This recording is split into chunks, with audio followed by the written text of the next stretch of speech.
పురాతన కాలం నాటి లోతైన అందమైన నీలిరంగు మహాసముద్రపు అద్భుత ప్రపంచంలోకి మనమిప్పుడు ప్రయాణిద్దాం. రెడీనా? అసలు ఒక చిన్న సాధారణ చేప ప్రపంచాన్ని కాపాడగలదా?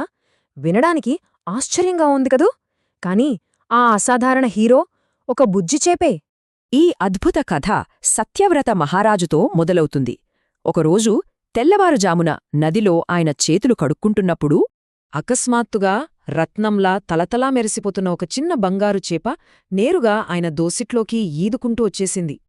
ఆశ్చర్యమేంటంటే ఆ చిన్న చేప రోజురోజుకు భారీగా పెరిగిపోయింది.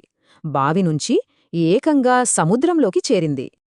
అప్పుడే వాతావరణం భయంకరంగా మారిపోయింది. నల్లకి మబ్బులు కమ్ముకున్నాయి. సముద్రం ముప్పొంగుతోంది. పెను తుఫాను వచ్చేలా ఉందే. మహారాజా, ఒక భారీ జలప్రలయం రాబోతోంది అంటూ ఆ పెద్ద బంగారు చేప రాజును వెంటనే హెచ్చరించింది. ఈ ప్రళయం నుంచి ప్రాణుల్ని కాపాడేందుకు ఒక పెద్ద పడవను కట్టమని ఆ చేప స్పష్టమైన సూచనలిచ్చింది. ఆ కటిక చీకటి తుఫానులో ఆ బంగారు చేప తన కాంతితో పడవను సురక్షితంగా దారి చూపించి నడిపించింది. ఇక్కడే అసలు రహస్యం దాగుంది. ఇతరులు పసిగట్టలేని ప్రమాదాన్ని ముందుగానే గమనించడమే అప్రమత్తత. అందుకే మన బడిలో లేదా చుట్టుపక్కల ఎవరూ గమనించని చిన్న చిన్న విషయాలను కూడా నిశితంగా గమనిస్తూ ఉండాలి. ఇప్పుడు పిల్లలందరూ ఒక్క క్షణం ఆగి ఆలోచించండి. ఈరోజు ఎవరూ గమనించని ఆ ఒక్క విషయం ఏమైయుంటుంది?